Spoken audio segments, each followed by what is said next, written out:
Welcome to Pitch It To Me Podcast, a show about the subjective past, present, and potential future of Flesh and Blood design. Today's episode will be about Part the Mistveil and its impact on Flesh and Blood.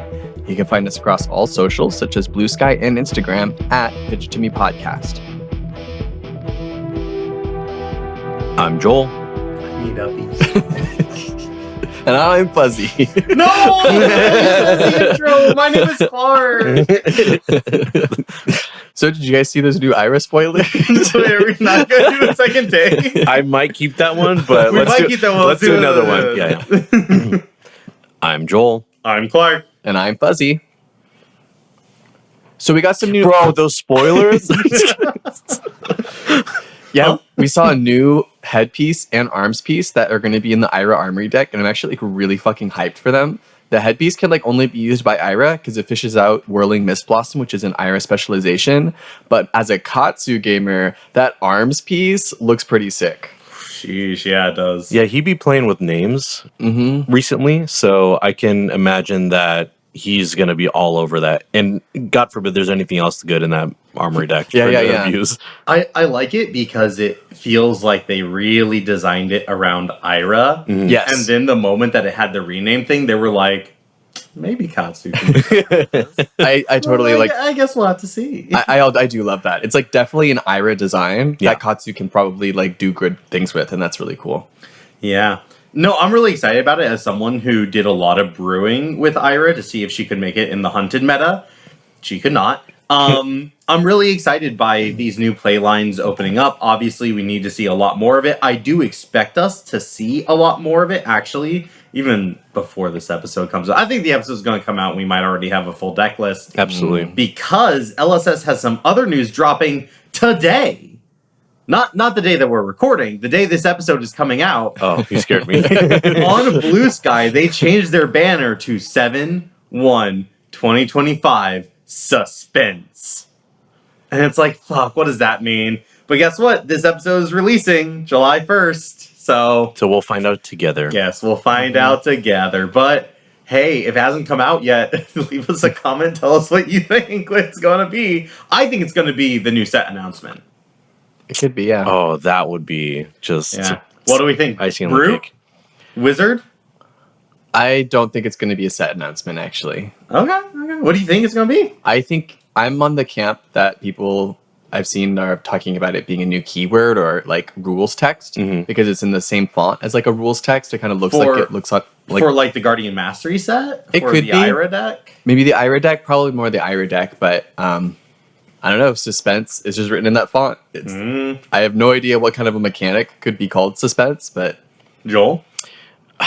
See, the thing is, now when I think of suspense as a keyword and what classes might use it, I immediately think of a shadow or assassin. Sure. And I've been told by many of my haters, aka podcast hosts, that Monarch 3 is not due till 2026. So I think it's assassin with brute. Who the fuck told you that? Because they're right. Hey, Assassin Brute sounds interesting. I mean, Assassin, Necromancer, Brute in the Savage Lands sounds kind of... That would be kind of gas. I'm not kind of gas. I won't cap anywhere. I could also do with a whole year without an Assassin. Me too. But that's because I'm a hater, not because of any logistical precedent. Yeah.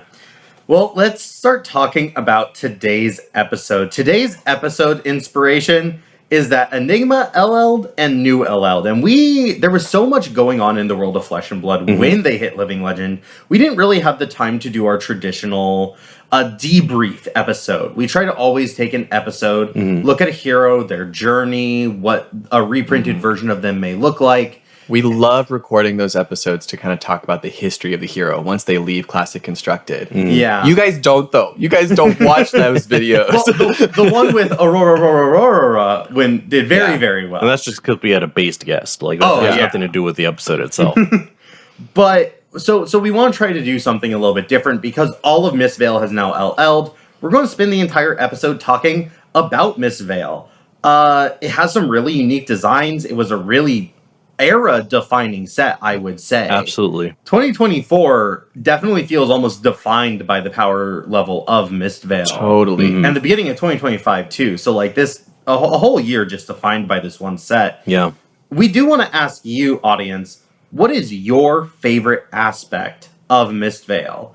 And why should that come back when we return to Mysteria? Or why should it not come back? We'll want to hear those thoughts too. It's a very varied and nuanced set and topic, and everyone has different opinions, so we want to hear about them. Yeah, definitely. With all that being said, let's go over our 3 pitches. In our first red pitch, Fuzzy is going to go over a lot of the mechanics that were introduced in Mistveil. Gonna go through the 3 heroes and the different things that they're doing there.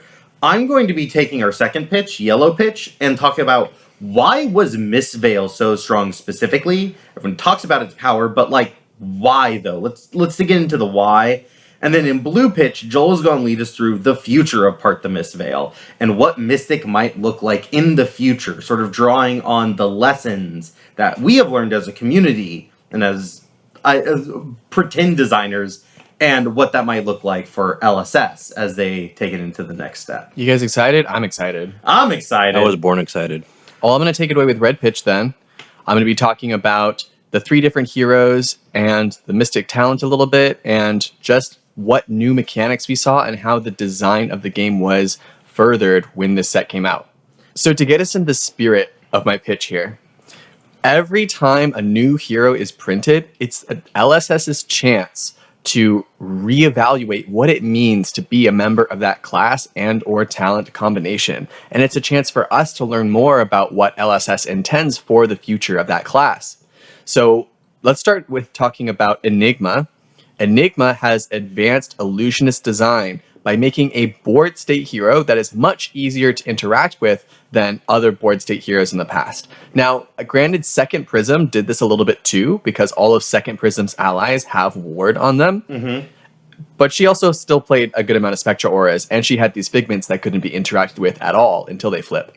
Enigma specializes in ward auras that will go away the second Enigma would take damage. They also protect her, so it makes it harder for her to take damage. So if she has multiple ward auras set up, she can use some of those existing ones to protect the ones she has. And she is incentivized to play very defensively so she can protect these ward auras on the field. And they become very above rate weapons and give her repeating value the longer they stay out. Mm-hmm. I kind of remember liking this shift when all of, like, think of this going back to spoiler season, right? Mm-hmm. You saw that, like, Enigma was going to be all about these ward auras. I remember being excited because I wasn't going to have to face off against any Spectra. Yeah, I think you could probably go back to our Part the Mistveil spoiler episode and find multiple moments of us being like, they finally fixed the illusionist class? Like, that was our clickbait. And, like, looking back, I'm not sure how fixed Illusionist is. Enigma's still kind of like a big pain in the ass to play against.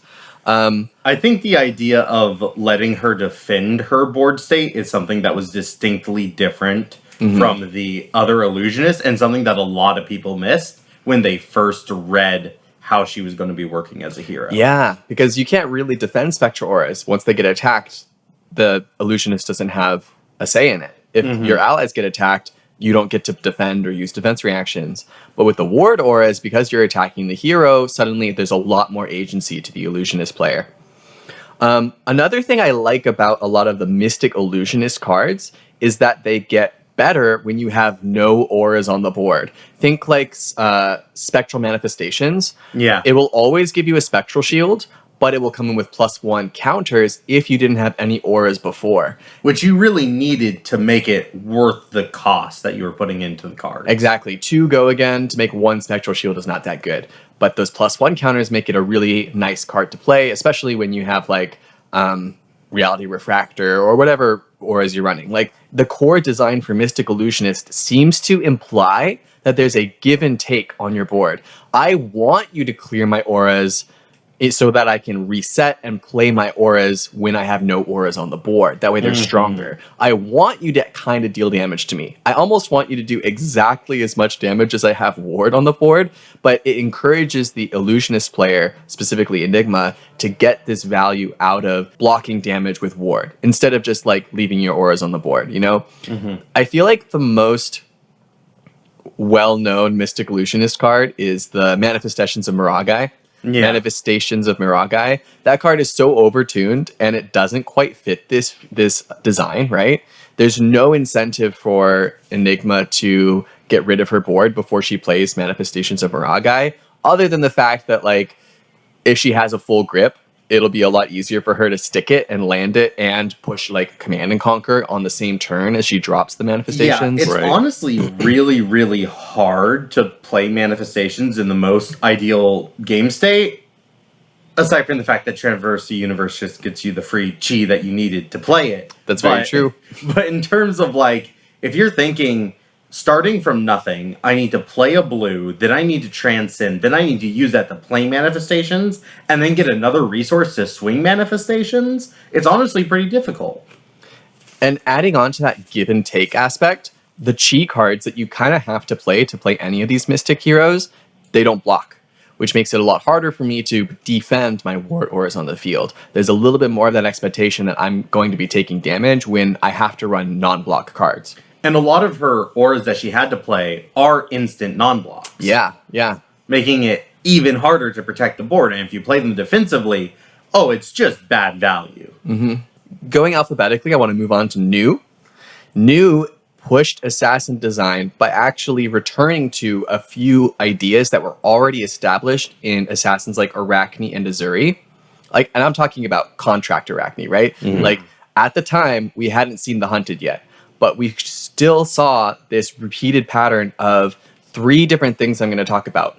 Deck damage, attack reactions, and disruption all seem pretty core to the assassin class, even before we saw New, but New added on to each of these different design aspects. Mm-hmm. All of the stealth cards that were printed, okay, maybe not all of them, don't fact check me yet, that wasn't a literal all, but most of them, most of New stealth cards banish off the top of your deck, so you can either, like, use a card to block, or you can take damage and lose a card off the top of your deck. It puts the value proposition actually pretty below rate if you're going to disrespect the attacks that are coming at you. You really want to be giving cards to New, but then you're going to, like, potentially be banishing cards that might be gaining her life anyway. It's puts you in a tricky position, and it's a very grindy, long-term plan that Assassin has, again, had the design cemented in the past and is being added on to with cards like these. Yeah, it definitely blended the card pools of Arachne and Azuri mechanically, where Azuri's stealth cards dealt with giving out those disease tokens and with other secondary effects. And then Arachne had the contract cards that dealt the deck damage and gave you a reward when they got banished. Now they are taking the stealth, the 0 for 3 baseline, and the stealth keyword, and then they take that deck damage idea from the Arachne and the reward when you banish something, and put them together. They put them both onto these cards. So I think they took the best part of each of the 2 mechanical ideas expressed in Dynasty and Outsiders and combined them in Mistveil. I think that was a big home run. I think what really pushed it over the edge was not only do these stealth cards banish from the top and then get bonuses based off what they banish, similar to contract cards, so very, Arachne coded, but New's hero ability also banished action cards when the combat chain closed, which triggered a lot of these stealth cards as well. Could you imagine if Huntsman had that ability? Oh, they'd be insane. They'd have silver stacked up to the fucking ceiling, so you just trigger your equipment over and over. And New got it for free. A lot of them were like draw a card and gain a life, and you had an excess amount of go again in that class. Yeah. So it's like, I think they did a really good job, like Clark said, about marrying the 2 design philosophies in the first 2 assassins, and then just broke it beyond recognition with that hero ability. Because that was what Arachne was supposed to be, was that you're damned if you do, damned if you don't. And now you have the best attack reactions to push anything over the edge. And speaking of attack reactions, we saw a return to that idea as it being a core assassin identity. We had cards that literally said, hey, I am shitty until you play 1 attack reaction, then my damage can't be prevented. Or you play 2 attack reactions and I'll be able to banish 2 cards off the top of your opponent's deck and get additional power from my own ability. Double Trouble is still so fucking base. I love that card so much. Double Trouble is sick. I love that card. Also because the on hit isn't crazy debilitating. Bonds of Agony still triggers me. Yeah. Sure. That card's pretty nuts. But Double Trouble? That's just a limited bomb, baby. Yeah. And I love that focus of like, our cards are shitty until you're playing attack reactions above them. It's like this kind of tempo-based, like, Assassin is kind of aggressive because you need to have attacks to play and attack reactions to play, and maybe even pitch cards to fuel your attack reactions. Which was being demanded by the Venomous Bite and Hiss designs, which required a blue to be in the pitch zone to get the 4th value, justifying the 1 cost. Yeah. So you'd require at least 3 card hands, and so it had this like mid-range / aggressive bite to it, even though Assassin's kind of like a control deck. It has a late game plan, even though it's rewarding you for keeping cards in hand. It's kind of a weird middle ground that Assassin lives in. They also cemented Assassin as the disruptive class by giving them 1 card, Bonds of Agony. Oh my god! Yeah, that card is disgusting. I think Flesh and Blood needs to have strong disruptive effects. You know, like Crippling Crush used to be like one of the biggest things you could do to ruin a player's turn, or Spinal Crush. Like Guardian kind of has that place in the meta, right? Like it's important that some classes have better disruption than others. Absolutely. Because like at generic, what's the most disruptive effect we have? I think it's just Command and Conquer. Command and Conquer it's a big deal because it's a lot of value, but it's not that big of a deal because it can only stop you from having a 5 card hand. It can't even stop you from having a 4 card hand. Right.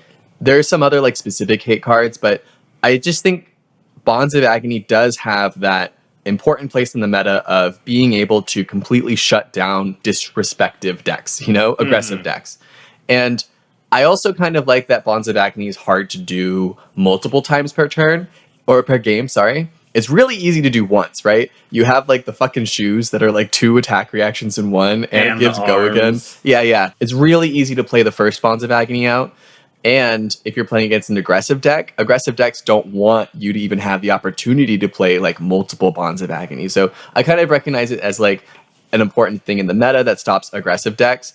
It's just so fucking annoying because you're taking out my good cards in my deck. Like you're forcing me to block with cards like Blood Rush Bellow or like Whelming Gustwave Surging Strike because I don't want you to fucking search out those cards out of my deck and then forbid me from playing them in the future. The problem with giving them access to bonds is like most of the aggressive decks will run like lots of redundant copies of the same card, so it doesn't really hurt them the same way that it hurts mid-range decks, where they look to pivot around these tempo plays by maneuvering around one specific card in their arsenal, or maybe they just save up for like you said, a Blood Rush Bellow or like a really big Spinal Crush, and then Bonds of Agony will just rip out those 3 copies that you need to like make impactful plays, especially if you're a hero that hasn't had a lot of really impactful support lately. Like those are the only cards you have access to claw back in a game and now they're gone for basically one turn of either a misplay or they just had it and you didn't.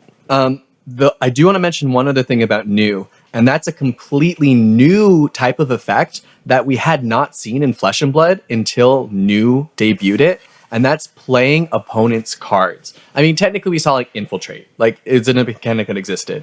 But New decided that in order to embody that flavor of this mystic assassin / prostitute that gets into your head and kind of like works your mind from the inside out, they wanted to give her the ability to play opponents' cards, usually like in the very late game, right? They want it to be a late game reward. And they wanted to restrict it in a way where it's not super crazy. I think that's what they were going for when they said he can only play blues. Yeah. I don't know what the fuck we were cooking with that one, to be completely fair. I can tell you probably what went through the LSS dev's head, which is, God, this is a really cool fucking fun ability.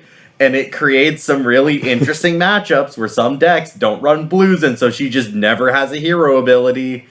But then, like, it causes Guardians to fucking suck, and, like, she's allowed to have good matchups. No, that wasn't going through their head. They wouldn't have printed her if it was, honestly. I think it does have a new type of deck building tension that we haven't seen before. And I don't know, that could be very frustrating for a lot of players. Like, when you're making your sideboard plan, you need to think of, okay, I need extra blues in case I go up against Wizard or in case I go up against Ice Heroes. I need to have defense reactions in case I go up against Warrior or in case I go up against Assassin. And New kind of put in a whole nother axis, which is like, I need to be able to take out blues or put in shittier blues in order to make my matchup better somehow by running worse cards. And there are some really important blues that you just can't play against her sometimes. And I think it's an interesting challenge that the players ultimately seem to have hated. Yeah. Lastly, I want to talk about Zen. Of course, I can't get through Part of the Mistveil without talking about all three of our favorite Mystic heroes. Zen returned to the Crouching Tiger archetype, which is something that we saw played a little bit with in Dynasty.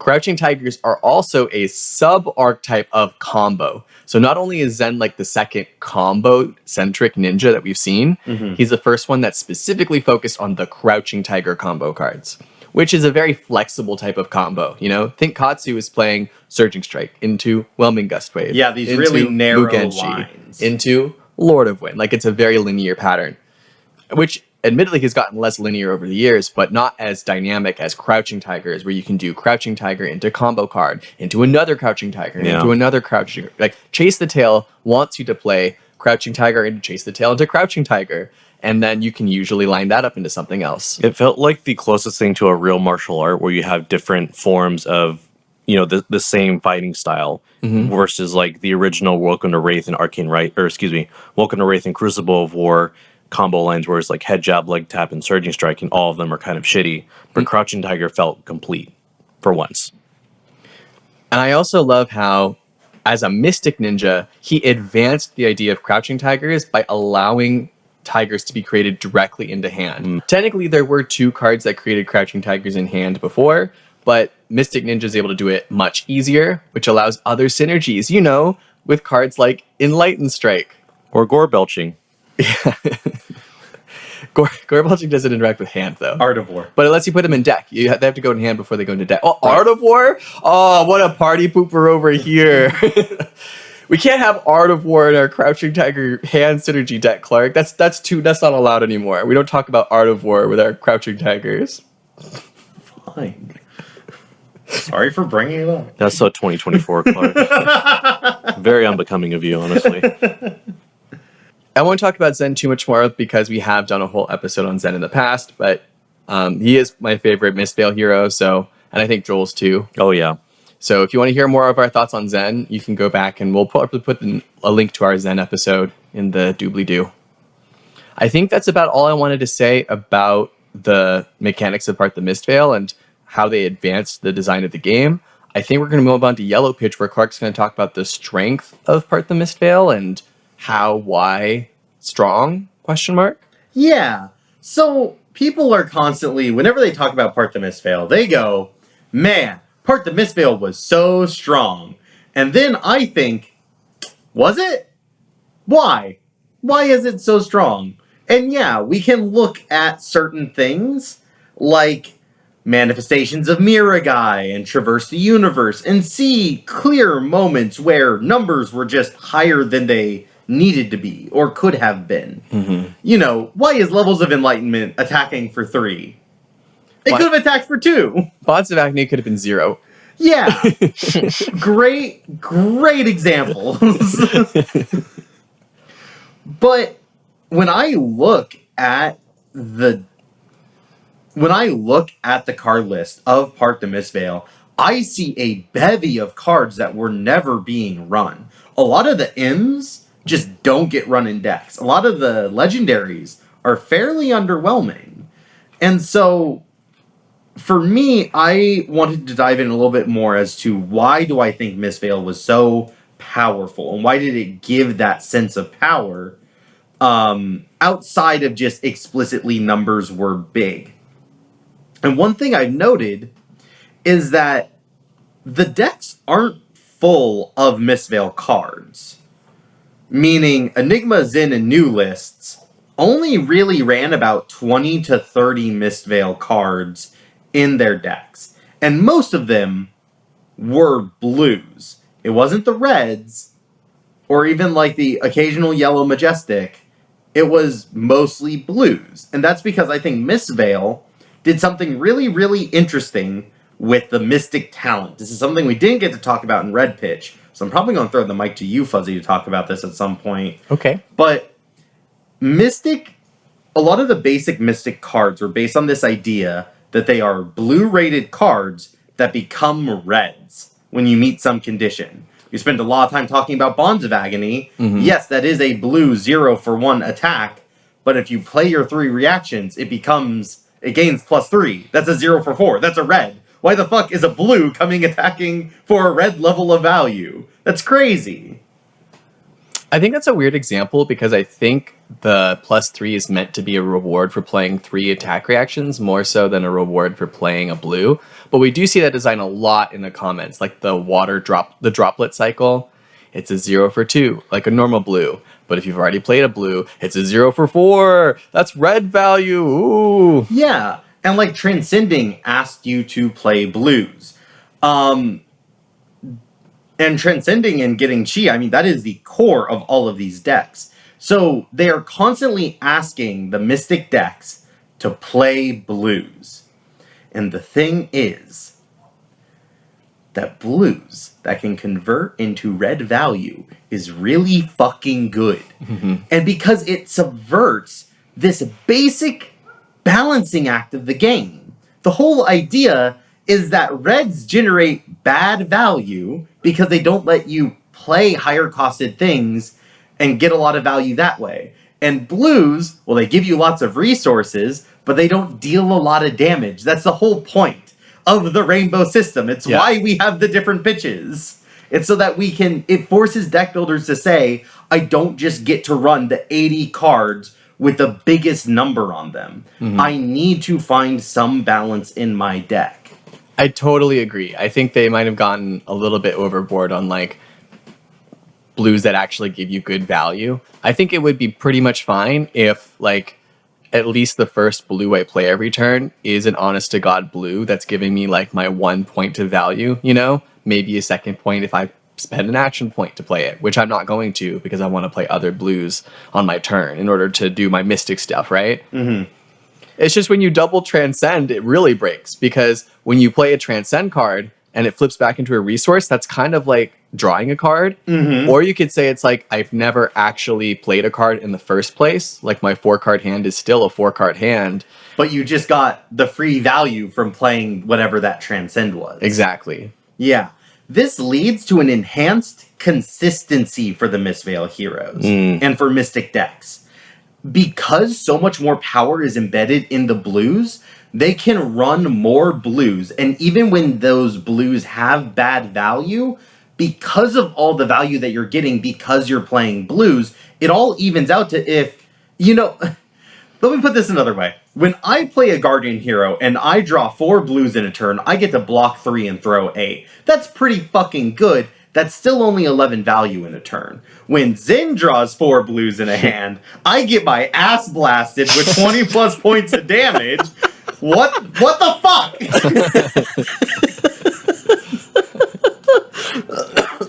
Now, I do want to make a point here that this was actually fan-fucking-tastic for Limited. Oh, dude. Like, having blues that could actually do shit was so good for Limited. Mm-hmm. And it let mediocre decks feel way more powerful, way stronger. I mean, Fuzzy made it, what was the AGE? You made it to like top 8 and then you just drafted like nothing but blue block 3s. Everyone's like, Fuzzy's fucking bombing this draft. It wasn't even in the top 8. It was the second pod of the day. So it was like still in Swiss. And I was really happy with my deck, but the commentators were like, I think Fuzzy thinks this is a mediocre deck. This is looking like, okay. I mean, we have some combo cards, whatever. I mean, I remember in the 3rd pack, like, pretty late, you were just like, ooh, blue block 3. And the commentators are like, that's like the 14th blue block 3 Fuzzy's grabbed. He has like 1 Transcend card. This deck is garbage. They clearly didn't watch his KO episode or the Heavy Hitters RTN win episode. Yeah, blue block 3 is just fucking crazy, man. It's important to note that I 3-0'd that pod and I beat the Zen player that was directly to my right that was taking all the reds. Oh my god. So it worked for me really well. And like, I think that's kind of fucking cool. Like, I think it was a great thing. I also think it was great how you could draft all these like blue mystic cards and you'd still have these great tempo plays off of these 3 blue hands. It made late games more interesting by actually being able to provide some real damage and power. I just think it did a lot of really, really good things. So I really appreciated that element of Mystic design. Part the Mistveil Limited is a good limited format. It's a fantastic limited format. But in terms of Classic Constructed, I think it just made decks way too consistent and had too much power in their blues. I kind of feel the same way about Dromai, because you have a hero that is rewarded for playing a single color, namely reds, and you have the downside, quote unquote, of needing to pitch reds, but then it's mitigated by cards like Flamescale Furnace, right? Or even like Tome of Imperial Flame. Yeah, Tome of Imperial Flame. Or just pitching them in general. She gets an Ash every time she does so. Yeah. Yeah, so it's never really that punishing. Plus, the best decks are able to always convert their blues into good value. Yep. Or just kind of ignore having to deal with blues in the first place. Either because they just win so quickly that the few blues that they see are primarily just there to, like, with Aurora, it was Swing Sword, make an embodiment of lightning, right? Yeah. With Fi, it was Swing Emberblade. It was like, I don't need that many blues. I just can convert fuck tons of reds, and then I need to get occasional value from a blue in hand. Yeah. And then I do think at this point, I want to note that the set was pushed. The numbers are just bigger. I think Manifestations of Miragai could have gotten an additional +1 counter instead of doubling it. I think, I think Chase the Tail could have given the next Tiger +2 instead of +3. Whoa. It was the first ever. It was the first Ninja 1-for-7 that was ever printed. I also want to point out that a lot of their designs were able to abuse previously printed cards. For me, this is thinking about... Well, actually, primarily what I'm thinking about here is Illusionist and Enigma. I think Enigma really abused old Illusionist cards that never really made their way into other decks, like Miraging Metamorph and Phantasmaclasm, because she just kind of got to circumnavigate at the action point problem of Illusionists. Yeah. She never really had to worry about Go Again because she either played the big attack and resolved an instant speed aura, or resolved something with +1 counters on it so that she could attack with it, and then played the Phantasmaclasm or Miraging Metamorph. She was always able to convert hands very, very aggressively. And so I don't know if I love that. I think that was probably an awkward part of design that felt very Fab 1.5 rather than Fab 2.0. Yeah, they did make this promise after Dromai LL that Illusions wasn't going to be that way, and then it just was. It just looked a little different. Yeah. And to bring it into the modern day, I will say Gravy Bones, at the moment, has to work pretty hard for his extra action points. Like, Limpet is there, but Limpet is so powerful because Limpet says attack with Go Again on it, and everyone's going, whoa! Gotta kill that one as soon as possible. And it still costs resources. Yeah. So, like, definitely... Yeah. Everyone's in agreement with me here. No one disagrees with me here. And if you do, get in the comments. Or just stop being wrong, question mark. Yeah. Okay. Last thing we're probably going to get to in this pitch here is I want to talk about Chi and Transcending. They're so cool. That's so fucking cool. Fuzzy, do you want to gush about the mechanics? I fucking love Chi. Yeah, Fuzzy, take it away. Tell us why Chi is so fucking cool. Do you remember when they fucking spoiled Chi, but we had no Bruh. idea what the fuck it did because all they did was just show us a picture of like 3 swirling blue resources and we're like, what do you think this does? And everyone was like, I think it does X. I think it does Y. I still think I had cool ideas for what Chi could be. But ultimately, it's these cards that transform into a resource gem. Not like literally a gem, right? Like they're not literally gems. They transform into non-block resource cards, but it's kind of okay because those resource cards are like bolstered. They allow you to use your hero ability.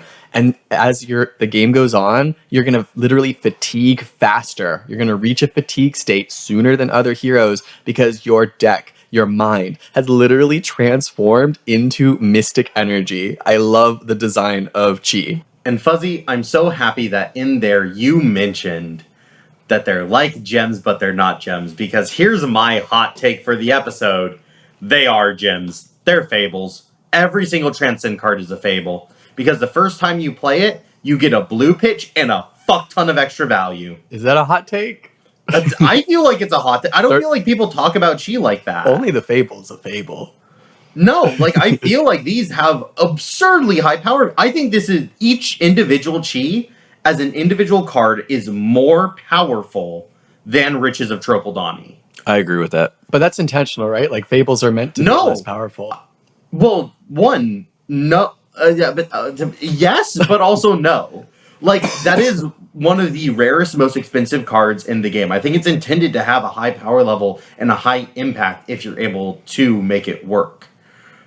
And like, I think these cards are way above it in power level because not only do you get whatever the effect of the Transcend card is, typically evaluated somewhere between 1 and 2 value at instant speed on a blue card, but also you can get benefits from transcending, from playing the blue. Not only that blue card that you played goes to a red rate, so you can add that value to the fact that you played the Transcend card. Admittedly, sometimes, not always. I understand why people wouldn't consider that fair. But then you also get the blue pitch, and pitching Chi can also give other cards big additional value, like the Mask of Recurring Nightmares or Manifestations of Miragai. Like, a single Transcend turn, playing that Transcend card can generate, once again, red levels of value. And that is wildly powerful in a way that I'm not sure that I'm super comfortable with staying in the game. Yeah. I guess the question is like, maybe Chi payoffs need to get a little bit weaker. And we need to let those non-blocks in your deck be legitimate downsides because it never felt like a downside. Yeah. Yes, there were rare instances where I was playing against the new, and the new had a really strong early turn where they transcended like 2 times, and they were like, ha ha ha, I'm so powerful. And then I go, cool, and then they draw 2 Chi in their hand, and I throw 20 damage at them, and I win the game. Like, that has happened to me before, but I think it is not nearly as rare as people, or as common as perhaps the designers thought it would be. Sure. I don't think it ended up being a downside, especially when they printed Cosmic Awakening as like, oh my god, this perfect anti-fatigue tool. Peak flesh and blood. I think it's so interesting how you mentioned that, like, if we ever return to Part the Mistveil, this shadow of design is kind of hanging over it as a solution that, like, LSS is going to have to solve one day, right? If they want to print any other Mystic hero, they need to either, like, ban all of these Transcend cards because they are kind of fundamentally very strong, or, like, nerf the effects that you get from the Chi, which in itself would also be kind of a feels bad, right? Yeah, I mean, that would mean banning Mask of Recurring Nightmares, banning Manifestations of Miragai. Well, imagine if you made a new class combination with Mystic that didn't have any of those cards. Sure. And maybe we ban Traverse, because Traverse is like one of those ones that helps sidestep it, right? You would still kind of need a hero ability / Mystic cards that just aren't as much of a payoff as you'd want, you know?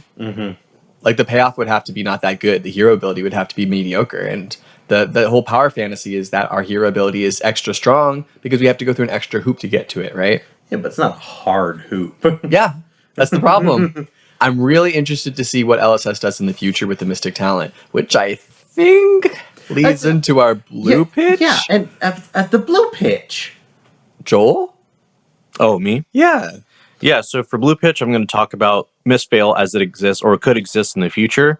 And instead of like coming up with specific mechanics, I want to talk about each aspect of Mistveil and what should change to have this part of the set come back. Like my co-hosts have mentioned, there's a lot of moving pieces to Mistveil that make it really powerful, and any number of things could be any number of levers could be pulled to see which of these mechanics come back in the new iteration of Mistveil. And the first one I want to talk about is the unassuming power of blues. Clark already talked about this to great extent, so I'm not going to boil over it too much. But making heroes care about blues is very dangerous. And I want to take a look at Gravy Bones because I think he is actually a success story from their scaling back of how they deal with not only action point management with board states, but also how they use blues as a way to make control decks stronger. That's true. He literally is a blue matters hero. And he doesn't even have to play the blues, right? He doesn't even need... Not necessarily, but a lot of the times you do Yeah. play the blues to get them into graveyard. That is the easiest way to get them into graveyard, but they're not strictly rewarding him for playing blues. Yeah. Everyone runs them. Everyone has blues that hit the graveyard, you know? Yeah. I'm also going to insulate us for the future.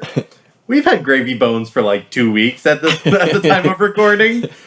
Let's see what happens 3 months from now, because he could be... He's also the one hero that's like actually put up results from this set. So like maybe... Syndra's finally good because he came out. There's no way that he's doing anything with her around. That's my take. Sure. While the Mistveil heroes were around, one class that struggled a lot was arcane heroes. Specifically, when Viceroy got his power spike of cards, even Zen, after losing so much of his powerful kit, was able to keep up with him on like a 50-50 ratio because he was able to use his chess piece reliably and just make Zen state tokens and basically fog all the arcane damage. Enigma would basically eat up any wizard because she has ward in addition to lots of AB from past illusionist equipment suites. Yeah, Blue Matters decks are insulated against Arcane. They're insulated against Ice. And then if they're still able to put out really, really good value in early... They had their game plan available in the late game because they didn't lose all their reds in the first cycle. Like, There's a lot of just general benefits in Flesh and Blood that come from having blue as a part of your game plan.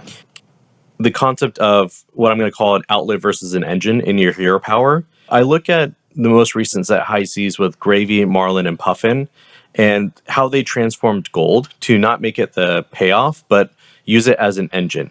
Like Gravy Bones is using his hero ability and gold to filter his hand, discarding the non-blocks, and also getting more resources into your hands. And Marlin obviously is creating these arrows that synergize with the rest of her deck and her weapon.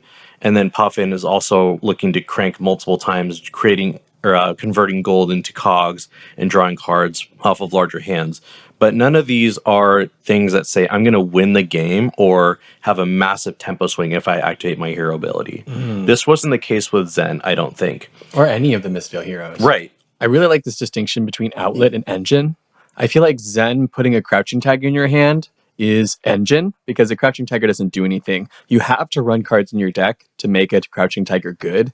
You have to like be able to combo off of it.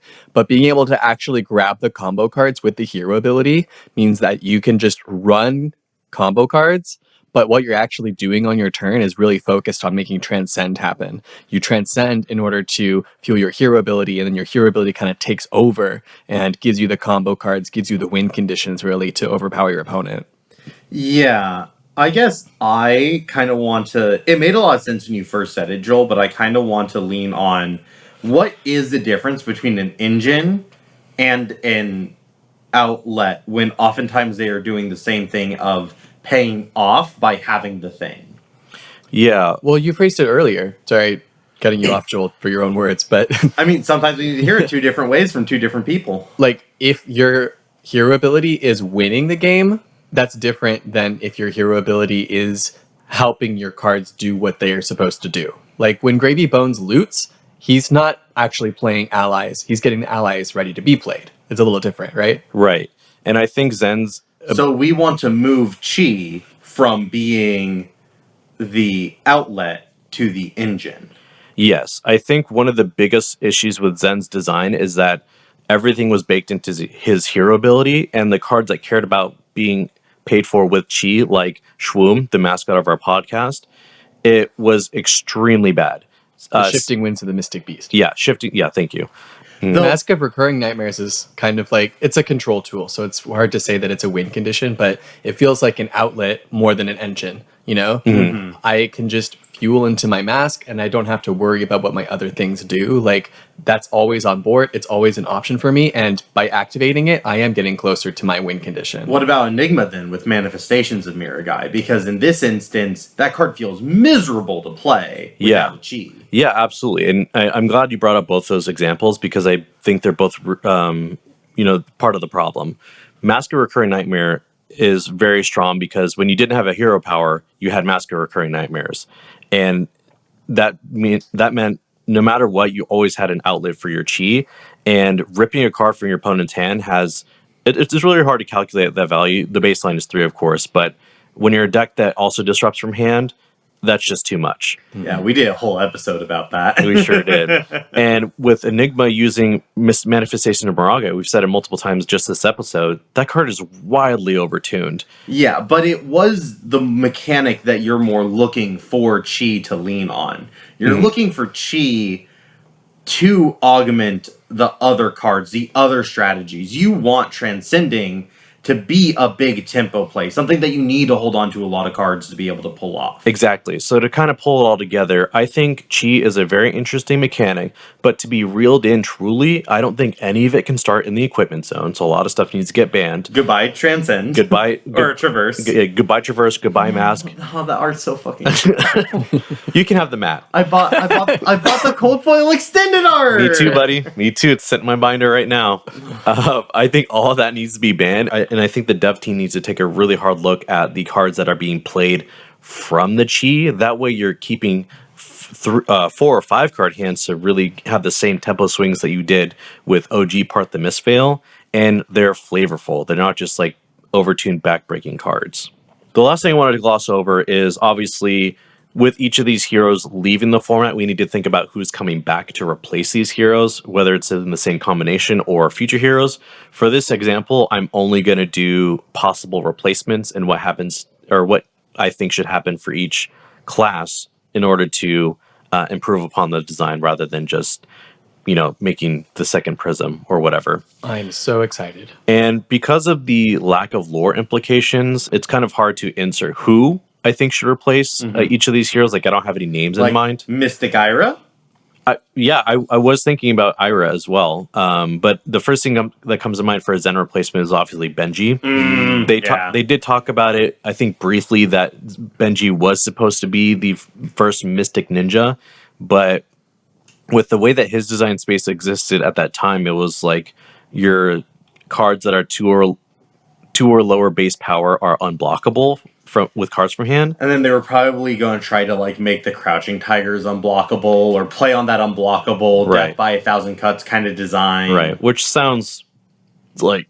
Hey, let him cook more. Maybe all this extra time, let him cook more. That's exactly what I was thinking too, because that as a baseline does not sound fun to play against, but I think they did an excellent job converting Kasai's ability, which is also another Crucible of War Blitz-only hero, to CC. I think they can do a similar thing with Benji. I don't know if it's going to be with Crouching Tigers, though. What do you guys think, based on what you know about Benji? I think Mystic Ninja is defined by the Crouching Tigers going to hand. I think they got to keep in that design space. I think a big pivot off would be awkward, but it's not like they haven't done that with other classes and talents. Yeah. I mean, Lightning got a complete revamp of being instant-based, Yeah, that's true. I feel like it'd be pretty fair if it was like pitch a chi, because like pay 3 mystic resources, all your Crouching Tigers are unblockable this turn with cards from hand, and then and put a Crouching Tiger in your hand. He can try to buff them. I don't know. I feel like it's way too easy to buff a Crouching Tiger, though. You have to have cards for it. If you're spending an entire card just for evasion, no tutor, just evasion, I think that can be pretty balanced. But then I Nimbleism and then I come in for 3 unblockable. That's a 2-card 3. Alright. You're scared of a 2-card? What? You scared of a 2-card 3? Unblockable. But what Fuzzy's pitching is also in line with what I was suggesting, is that Chi needs to have a good engine, but the output needs to require more cards. So like if I'm playing Nimbleism and pitching a Chi to make my cards unblockable, that's 2 cards and I haven't even used any combo cards. Maybe if he had a passive that said something along the lines of when a Crouching Tiger hits, your combo cards gain +1. So you both have to find a way of buffing the Crouching Tiger and then playing something that after the Crouching Tiger, one of the combo cards. That seems interesting to me. I don't know. But assuming, I don't know. I mean, it I can see me rolling my eyes just a little bit. what I want to look at is probably the most balanced piece of equipment that came out of part of the Mistveil, which was Meridian Pathway, which said when you pitch a chi, you may have this card gain Ward 3. So Meridian Pathway is a passive that you always have access to, which I think could actually be added to like the Mystic, Ninja, and Assassin classes, because it's still probably a powerful effect, especially if it has something to do with you can't block Crouching Tigers or you buff your combo cards in some way, and it's destroyed after use. Another aspect about Mystic Ninja that I really liked was the defense that you had.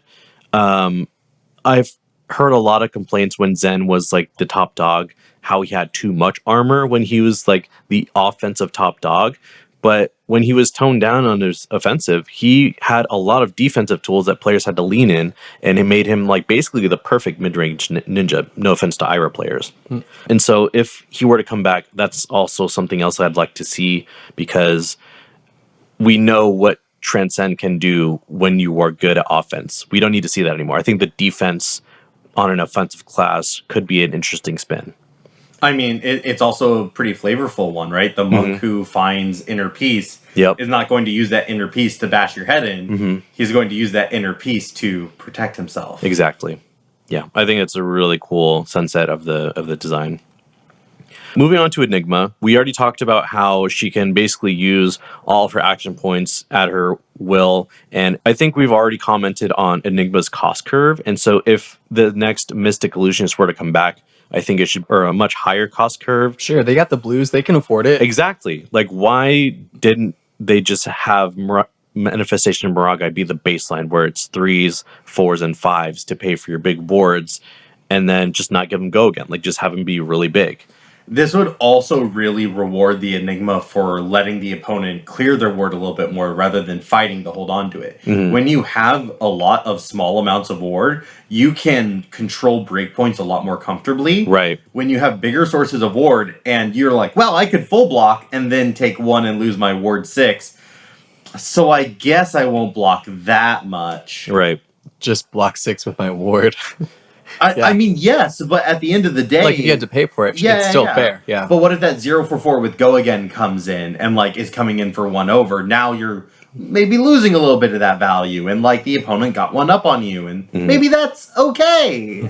I think that rewards good control players. I don't think that powerful mechanics should be easy to use like that. They said Enigma was going to be the hardest to use because you're managing all these smaller breakpoints with your ward and your bigger wards, but it just didn't line up that way. So if Enigma were to come back, I think I'd like to see bigger cost curves. Less free action points. Less free action points, yeah. Thank you. Yeah, the instance wasn't as much of a downside as I think they thought it was. Yeah, they need to temper a lot more with their supposed downsides on some of these classes. I think they think non-blocks are like really, really hard because when everything blocks 3, that's really, really powerful. But when they're instants, you can also just kind of do whatever the fuck you want with them. Yeah, like that's the best card in the game. Yeah, I mean, throwing a weakest link and ripping a transcend card, good counterplay. Yeah, I was appreciative about that. Everything else. But. Yeah. Next, I want to move on to new, which I think a lot of people want to see change if it were to ever come back because of how it polarized the Guardian matchup and how it just basically feasted on every mid-range deck that existed. You need to ban the mask. You know, not because I hated the card. I do. But I think going along with the tenet that these heroes need transcend engines, not outlets, this is like probably one of the most powerful outputs, or one of the most powerful outlets that you have access to as a Mystic Assassin. You want to know what I think would be interesting? What do you think would be interesting? Getting cards of the same names into the banish zone and then being able to do something off of that. Yeah. Like if you get 3, this is going to sound crazy. Let's say you can get like 3 crippling crushes into banish. You can flip 2 of them face down to play the 3rd one. That seems balanced to me. Maybe not for free, but like really being like, oh, if bonds can hit and I can get 3 cards of the same name, or like I can punish decks that run a bunch of multiples of the exact same card.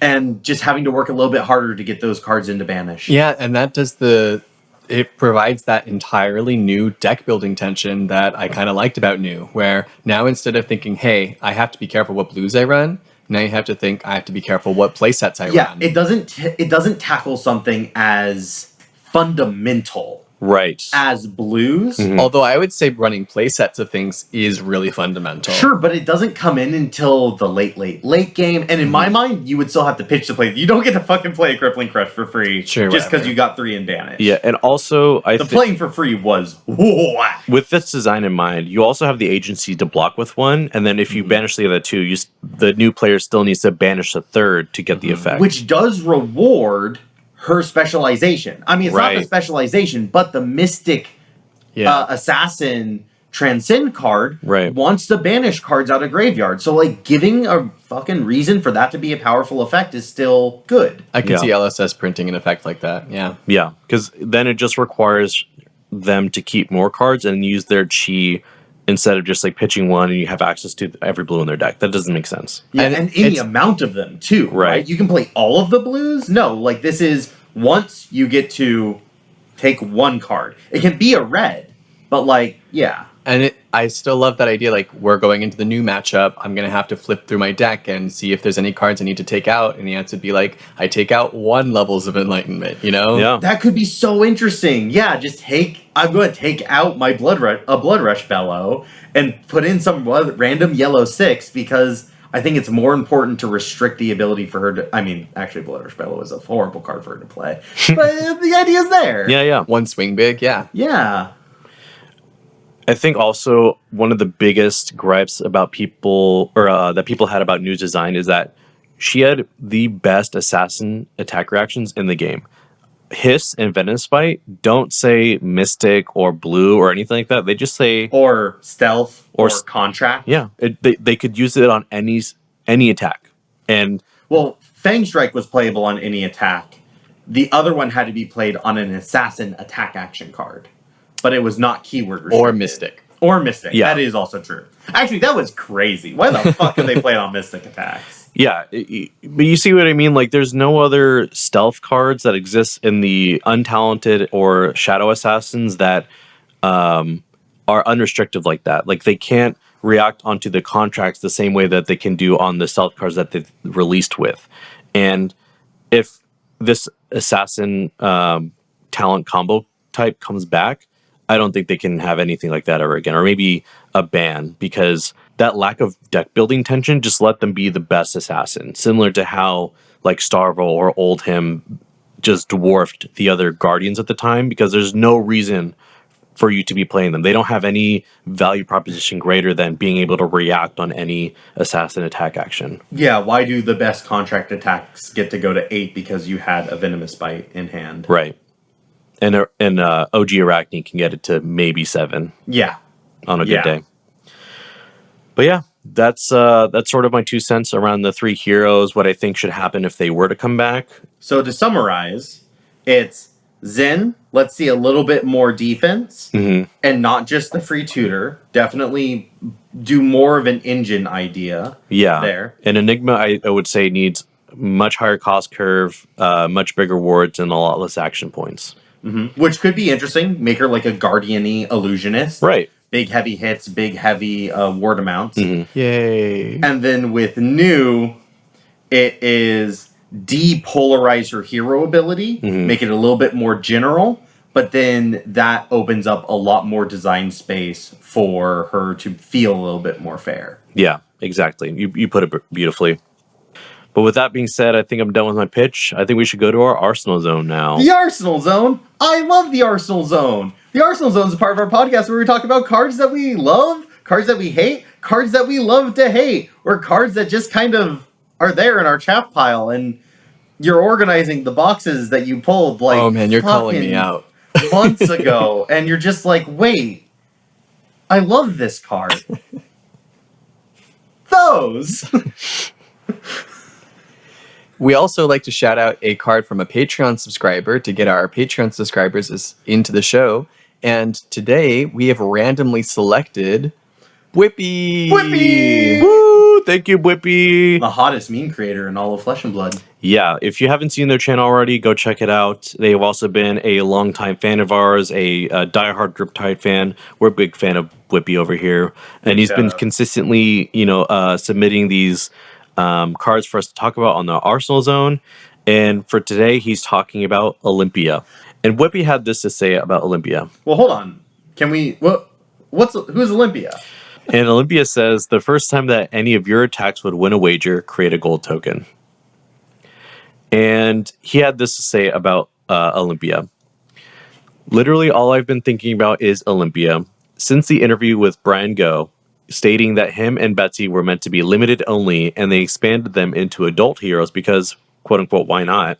It makes so much more sense for them to exist the way they are, where they both care about the wager mechanic, but it has like zero support outside of limited and specs. I've been theory crafting Olympia decks all this week, but every time I put something together, I'm just like, there's another warrior I could be playing right now who would make this package work and actually has a payoff. Without further support, this hero is literally in a position of, why the hell do you even exist? Quote, if you need a specific card, not a hero, Up the Ante is a hell of a card and the only thing that keeps me coming back to Olympia deck building. And that's a great shout. I think it was a very shocking comment to be made, and I'm sure Brian Go regrets it as soon as he said it because, Flesh and Blood. Oh, I am sure the people online are over-dramatizing his casual nature of how he said it. Yeah. Yeah. I doubt he was like, fuck it. People will be fans of this hero, and we don't care about those people. That's sort of how it sounded like in the interview, but it's definitely not what he meant. I agree 100%. I think a lot of people are justifiably upset because we've been asking for a long time for support for these heroes. But now that you have the closure that this hero was never intended to be CC playable, I don't think it should be like, it should all just make sense. It shouldn't make you go at Brian Go or the LSS team with pitchforks and torches or whatever. I don't know. They printed a expansion slot card for Olympia soon after Heavy Hitters, the one where it lets you equip stuff from your inventory. So these heroes are somewhere in their minds, and hearts. So I don't think it's super out of the question for us to see some support for these heroes in the future. I think we're going to have to wait for Wager to come back for these heroes to see another resurgence. And if they update Wager or try to make it more interesting in some other way, if they just don't return to Wager ever, then I think these heroes are going to wallow in infamy. For sure. So thank you so much, Bwipy, for the suggestion. We don't often get straight up hero suggestions, but they're always interesting to talk about, especially when they have relevant discussions around them. And if you didn't hear your card shouted out, don't worry, keep submitting. We do keep a bank of everything you've submitted up until now, and we'll get to it at some point. Yeah. I'm going to jump in here and start our section of the Arsenal Zone, and I want to talk about Solid Ground. Ooh. Solid Ground is not a card that is out yet, but it is a pretty interesting card. Solid Ground is continuing a trend of design that I've noticed. I was thinking about this while looking through the Mistveil cards, where it is a blue 3-cost, 5-block defense reaction. Now, all of the cards so far that have followed this pattern have needed some payoff to get that kind of ability. So for Solid Ground, it costs 1 less to play for each Seismic Surge you control. The other one is Territorial Domain, which only blocks for 2 but gets +3 if you've made a Crouching Tiger that turn. I love that card, dude. Yeah. And then there's also a Mystic one that if you pitch a Chi to play it, you get to draw a card. Unravel Aggression. Unravel Aggression, yeah. So all of these are essentially 1 card 5 blocks, provided you do some other hoop. I think it's an interesting design space. I think Solid Ground is the most playable one by far. Absolutely. And we spent a lot of time talking today about Blue Matters and how interesting that is and how consistent they can make a deck.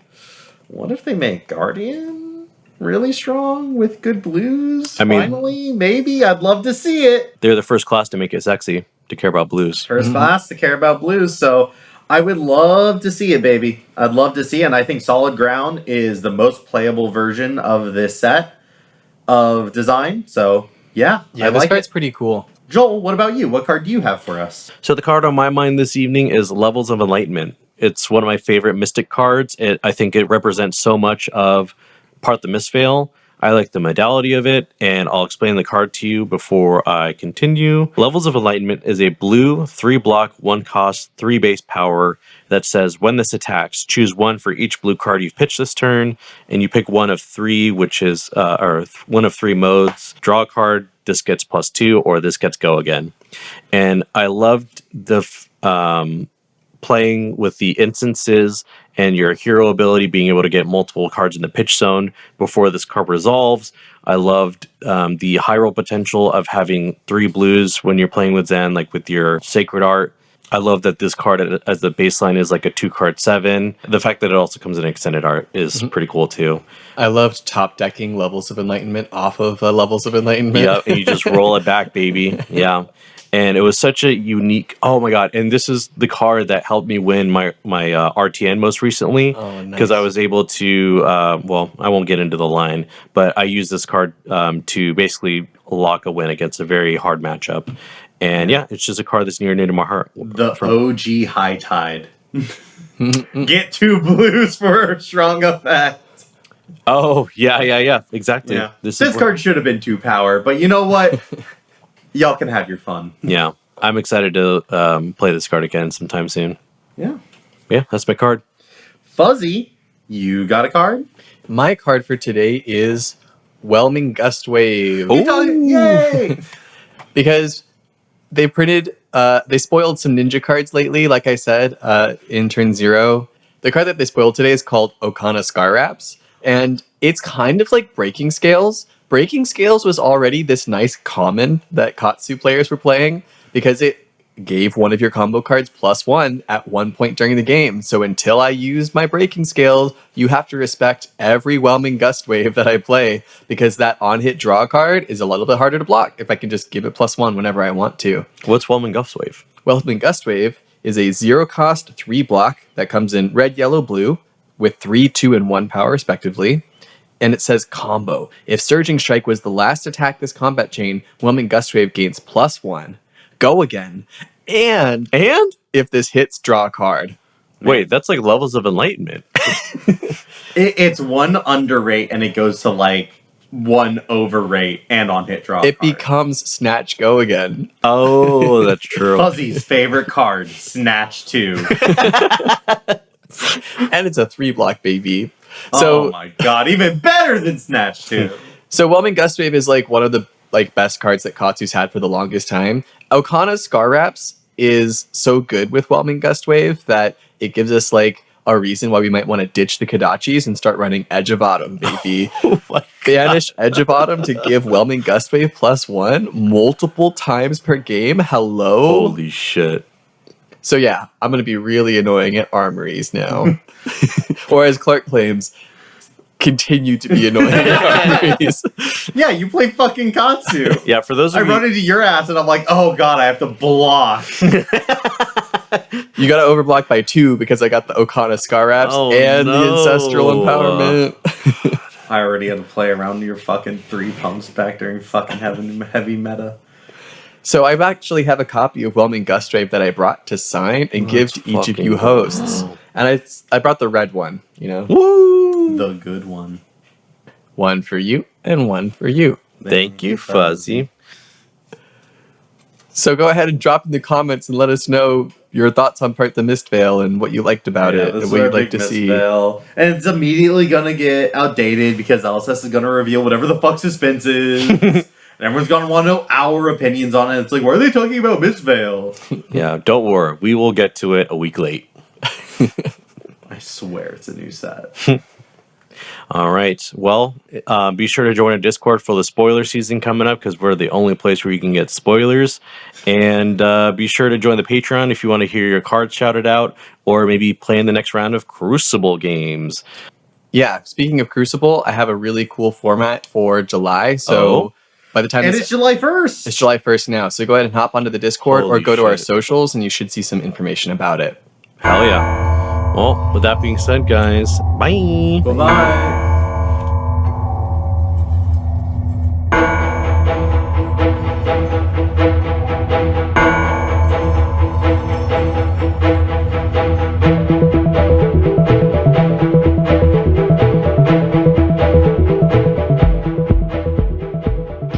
Pitch It To Me podcast is hosted by Fuzzy Delp, Clark Moore, and Joel Recinos.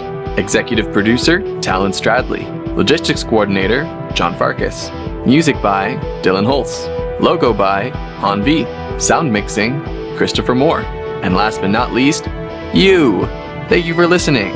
Please give us a follow on your favorite social media platform at Pitch It To Me Podcast.